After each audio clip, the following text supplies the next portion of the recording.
"You can sleep in the car tonight," Dana said, voice flat, holding out a folded blanket like it was a prize. I stared at her hand for a long time before I took it. Not the blanket, the insult, the moment. Behind her, the lights in the living room glowed warm. Someone was laughing her father, probably. They were all inside, wine glasses clinking, fireplace humming. My son stood just behind her shoulder. Miles. He looked down at the floor like it had betrayed him. He didn't say a word. 10 days earlier, I'd signed over the house. I'd told him, "It's time I pass it down." "You've got a family now." He called me generous. Dana called me progressive. They'd toasted me with sparkling cider. That night said I'd always have a room here. That was before Dana's parents decided to stay indefinitely. Suddenly, space ran out. Suddenly, I was in the way. I stepped down from the porch, slowly, blanket pressed against my chest. I didn't ask questions. I didn't make a scene. I didn't even ask where I was supposed to park now that their new SUV took up both spaces in the driveway. The garage door screeched open like it resented being disturbed. I shuffled between half-unpacked moving boxes and their old treadmill, clearing a corner. There was a folding cot, mine, I guessed now. The garage was barely insulated. One window cracked. A pile of old coats in a bin. I laid down without undressing. There was no point. Later that night, I heard Miles' voice on the phone outside. "No, she's fine. She said she didn't mind." "Yeah. Dana's parents are older, it makes sense. He was defending them, not me." I looked up at the rafters, traced the old wood beams Carl and I had installed ourselves. I used to love this house. Every inch of it had a story. Now it was just walls filled with people who didn't see me.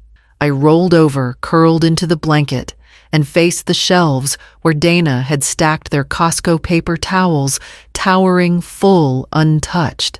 I hadn't eaten dinner. But tomorrow, I'd still be here, and I'd start remembering what I'd forgotten. I remember the first time Carl and I walked through the empty lot. Just grass, clay, and sky. He pointed to the oak tree and said, "That's where the porch will face." I laughed and told him we didn't even have blueprints. He said we had vision. 32 years later, I still believed in that vision, even after the cancer took him, even after I moved back in to help with the kids. I believed this house was built on something stronger than wood and nails. I thought memory mattered. I thought they'd understand that. When Miles asked for help, I didn't hesitate. He said it would just be on paper. Transferring the deed would give them access to better loan rates for the home equity line. Temporary mom. Just technical.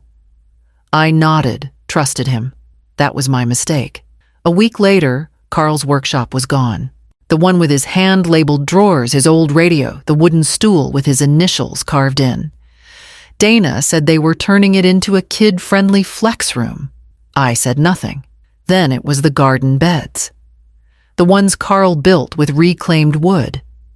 Dana replaced them with a fire pit and plastic furniture set that turned white under the sun. Then it was the paint. My room, our room, was repainted in a color she called birch dust. It covered the blue we chose after Carl's last treatment, the one he said reminded him of lake water. They didn't ask. They never even mentioned it. I kept finding quiet corners in my own house to disappear into. In the early mornings, I'd sneak downstairs before anyone else was up. I'd sit by the window with coffee watching light stretch over the grass. For a moment, I could pretend nothing had changed. I made space. That's what I told myself. A good mother makes space. A good grandmother adjusts. She doesn't question or resist. She stays grateful, but even as I told myself that, I noticed how small my world had become. I didn't have a drawer of my own. My name wasn't on the mailbox anymore.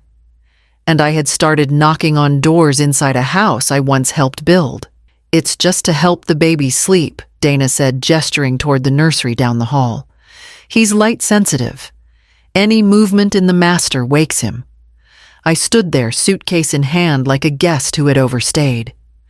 Miles nodded along, arms folded. "You'll be more comfortable in the upstairs room anyway," he added, like it was a favor. That room didn't have a closet. It didn't have curtains. The mattress was still wrapped in plastic when I moved in. But I didn't argue. I folded my sweaters into neat piles at the foot of the bed and told myself it was temporary. That's what Miles always said. Just until things settle. They stopped calling me for dinner. First it was, "You were napping. We didn't want to wake you." Then we weren't sure you'd want what we ordered. Eventually, I started microwaving soup in the late afternoons when the kitchen was empty. I ate with the news on low volume, barely tasting a thing. When Dana's parents came for a weekend visit, I was asked if I had any plans to visit friends. I didn't. So I moved into the garage. It wasn't official. No one told me to. But the look Dana gave me when I walked into the kitchen in my robe said enough. Her mother had taken over my old bedroom. Her father used the upstairs guest room. I made myself small.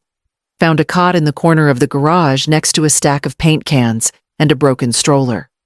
It was supposed to be for 2 nights. They stayed a week. And when they left, no one asked me to come back inside. I stayed in the garage. They didn't notice. Dinner turned into something I watched through the window. Clinks of silverware. Dana pouring wine. Laughter I didn't recognize. I sat cross-legged on my cot with a microwaved plate of leftover rice and overcooked chicken steam fogging up the single cracked window. Miles came out once with a Tupperware container. "We had extras," he said, setting it down without looking at me. I nodded, and I realized the quiet between us had gotten louder than any argument ever could. The power went out just before midnight. No storm, no warning, just silence, and then black. I reached for the flashlight I kept under the cot, clicked it twice, and got nothing.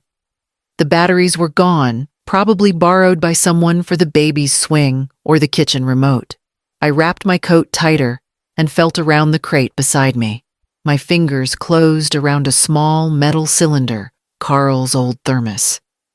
I hadn't used it in years, but I'd kept it tucked away, like so many things I no longer had a place for. There was still a little instant coffee in the tin. I boiled water using the emergency camping stove Dana didn't know I kept in the garage. I didn't want anyone's help tonight. The flame flickered low, casting shadows on the concrete floor. I sat there cross-legged, with the candle burning beside me and Carl's thermos resting in my lap. I took a slow sip. Bitter, familiar, oddly grounding. If I disappear tomorrow, I said out loud, would anyone in that house even notice? The words hovered in the air longer than I expected. I stared at the candle until my eyes blurred. That house, our house, was filled with my fingerprints. The closet door Carl had hung crooked and never got around to fixing. The garden path I laid stone by stone. The initials we'd carved into the side of the back porch when Miles was 10. And now, none of it belonged to me. Not really. Not according to them. But I knew better. There were details Dana didn't know. Things Carl and I had never shared with her. I opened the small metal box I kept under the cot, pulled out my old paper records. Faded envelopes, original contracts, the deed, the one I was supposed to file after the temporary transfer.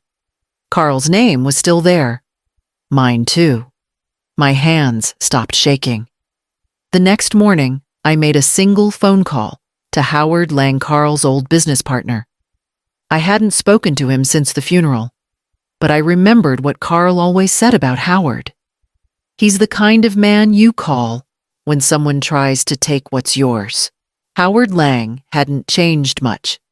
A little more stooped at the shoulders, glasses thicker, but the same deliberate calm in his voice. We met at a quiet corner table at Winslow's Cafe, the kind of place that brewed coffee strong enough to make you think clearly, even when you didn't want to. I slid the manila envelope across the table. He opened it, carefully adjusted his glasses, and began scanning the papers. I watched him work, hands, steady, lips pursed. I hadn't seen him since Carl's memorial. He'd sent flowers with a handwritten note. Anything you ever need, just ask. Today I was asking. When he reached the deed, he paused, tapped the edge of the paper with his pen. Merla, he said you realize this was never finalized. I nodded. Carl and I signed it. But I never filed the quit claim. We got distracted, he was sick. Then after, I shrugged. Miles said he'd take care of it when the time was right. Howard leaned back, studying me. Technically, this house is still under joint tenancy with right of survivorship. You and Carl owned it. When he passed, that ownership transferred fully to you. And the transfer to Miles, I asked. He shook his head. There's no recorded deed. He may have used these papers for the bank, maybe even presented forged or partial documents to secure the refinance, but legally, he never owned the house. You do. I sat still for a moment, letting that sink in. Howard placed the papers back in the envelope and slid it toward me. You have leverage. A lot more than they think you do. I wrapped my hands around my coffee cup and stared at the steam rising from it. For weeks, I'd been treated like a guest in my own home. No less than a guest. Guests get offered chairs, meals, warmth. I got cold floors and closed doors. But here on these pages was something real. My name. Still intact. I hadn't given anything away. Not really. They just assumed I had. And that assumption was about to cost them. I should have left it alone. Finding my name still on the deed should have been enough. Proof. A line in ink that said you were never erased. But something in me couldn't stop turning over stones. Maybe it was the silence. Maybe it was the way Dana kept smiling with her teeth and not her eyes. Howard called me 2 days later. I looked into the refinance records, he said. You're going to want to sit down. We met again, this time at his office, smaller than I remembered, walls lined with filing cabinets and old case binders. He pulled a folder from the drawer and laid it out. Miles had taken out a private loan against the house last year. Not through a bank, but a third-party lender that specialized in flipping distressed properties. The documents listed Dana's father as the secondary applicant. Not me, not Carl, not even Miles, technically. There were notes about projected timelines, target closing within 90 days, and one particularly sharp line at the bottom of a memo. Occupant must be vacated prior to sale. I read it twice. Then again. Occupant, I whispered. That was me. Howard nodded grimly. He didn't want to tell you until the sale was far enough along to make it a done deal.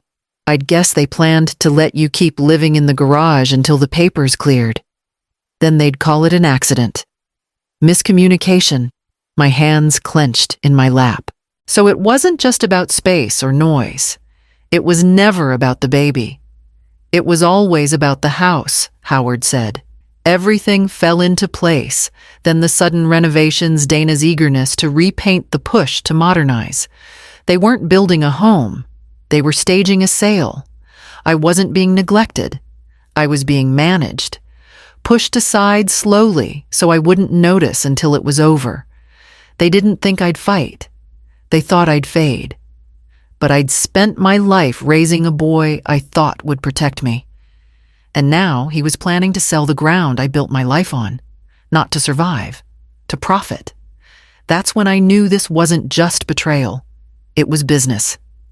I didn't yell, didn't knock over chairs or demand apologies. I just printed, stapled, signed, filed. Howard walked me through every step. We submitted a formal motion to block the transfer of title, attach the unfiled quitclaim deed, the original joint tenancy record, and the proof of ownership. It wasn't emotional. It was factual. The notary met me at the public library. I signed the declaration with steady hands. For the first time in months, I felt grounded. And then came the letter. Certified mail. My name on the return address. The envelope wasn't thick. Just enough to land like a warning shot. Mr. and Mrs. Miles Carson, it read. I timed it perfectly. Saturday morning delivery just before their brunch with Dana's parents. I watched from the park bench across the street. Old habit when Miles was little, I'd sit in that exact spot while he played in the front yard. Now I watched a grown man pretend nothing was wrong, until Dana opened the door and took the envelope from the carrier. I saw her smile fade. Her mouth moved, asking a question. Miles took the envelope from her hand and flipped it over. Then he looked up and scanned the street. He didn't see me. He wouldn't have. I was wearing Carl's old fishing cap and sitting beneath a tree with a paperback in my lap, not hiding. Just done being found. I never heard what was said inside, but I didn't need to. The call came 2 hours later. I let it ring. He tried again, then texted, "Can we talk? This doesn't have to be a legal thing." I turned off the phone. I didn't owe him comfort. Didn't owe him the benefit of the doubt or a third chance to choose decency. The letter had said it all. Ownership, fraud, intent to deceive. Attached the filing that froze any sale or modification to the property. I hadn't asked for a meeting. I hadn't offered a compromise. They wanted to treat me like I was gone, so I showed them how gone I could be. The sheriff arrived at 9:04 a.m. on a Tuesday. He had a clipboard, a copy of the court order, and a neutral tone I appreciated. I wasn't home when he knocked. Technically, I was never not home, but I stayed away that morning, let the law do what my voice couldn't. Let the words on paper carry the weight I'd once trusted to family. I came back afternoon. No suitcase, no bags. Just a cup of coffee and the keys I never gave up. I didn't knock. The front door was unlocked. Dana was on the couch phone in hand, her jaw tight. Miles stood near the window staring out like he expected a different ending. I walked into the living room and set my coffee on the low table Carl and I built the summer before Miles turned 5. The edges still bore faint dings from when he used it as a racetrack. Dana stood up quickly. "You can't just walk in here." I pulled a folded sheet of paper from my jacket and handed it to her. "This is a list of everything that was stored in the garage," I said calmly. "Your belongings are labeled and boxed. You have 7 days to collect them." Miles took a step forward. "Mom?" I turned to him slowly. "This isn't a discussion." He opened his mouth, closed it. I watched him look around, really look for the first time in a long time. At the walls I painted, the photos I hung, the dining set Carl refinished after his last surgery. Dana crumpled the paper slightly in her hand. "We have nowhere to go." "That's not true," I said. "You just don't want to go anywhere that doesn't already belong to someone else." I walked past them both, coffee still warm, and headed down the hall toward my old room. The paint was still the wrong color, but the light through the window hadn't changed. I opened the closet and saw my sweaters still stacked on the shelf, still folded like they'd been waiting. That night, I slept in a real bed. And I locked the front door from the inside. Miles called twice the next morning. Then again that afternoon. I didn't answer. By evening, I blocked the number. The first email came from Dana's father. Polished tone faux concern. "We're all shocked by this escalation. Perhaps it's time to bring in legal counsel." I forwarded it to my attorney. Howard sent a response before lunch. It included scanned copies of the incomplete transfer highlighted inconsistencies and the note Dana's father had signed on the developer's letterhead offering to expedite closing once the elderly occupant vacates. I never heard from him again. Just like that, the noise stopped. No more knocking, no more whispers. The house sat silent for days. I took long walks, slept late, kept the doors open. The air inside began to smell like wood and citrus again. Not perfume, not entitlement. But I didn't stay. I'd reclaimed what was mine, but I didn't need to keep it. Instead, I donated my portion of the house, my legal half, to a local women's shelter. A quiet organization that helps mothers in transition. I met with the director, showed her around, told her which drawer in the kitchen always stuck, and which light switch didn't connect to anything. I gave her the history. She promised to make sure it had a future. Then I packed one suitcase and left through the front door, not because I had to, but because I wanted to. The lakeside cottage belonged to an old friend who was moving to Arizona. Modest. 2 bedrooms, a garden out back, a kitchen that opened to the water. I bought it with cash and signed the deed in my own name. No co-signers. No second chances. I spent my first afternoon there, pulling weeds and digging a patch for tomatoes. My back ached by dusk, but it was a good ache. Honest. That night, I made pasta, poured a glass of red wine, and ate with the windows open. Nothing was fancy. Nothing needed to be. I didn't hear a single voice I didn't recognize, and I slept until morning without waking once. The mornings are quiet now. Not heavy or hollow, just quiet in the right places. The kind of quiet you choose. I sit on the porch most days, wrapped in the same cardigan I used to wear in the garage. It smells like pine now, not gasoline. Steam curls from my coffee mug as the sun lifts over the lake. I keep the back gate unlocked for the neighbor's dog. She visits around 10 circles the garden, then trots off like she has rounds to make. No one knocks. No one demands. The peace feels earned.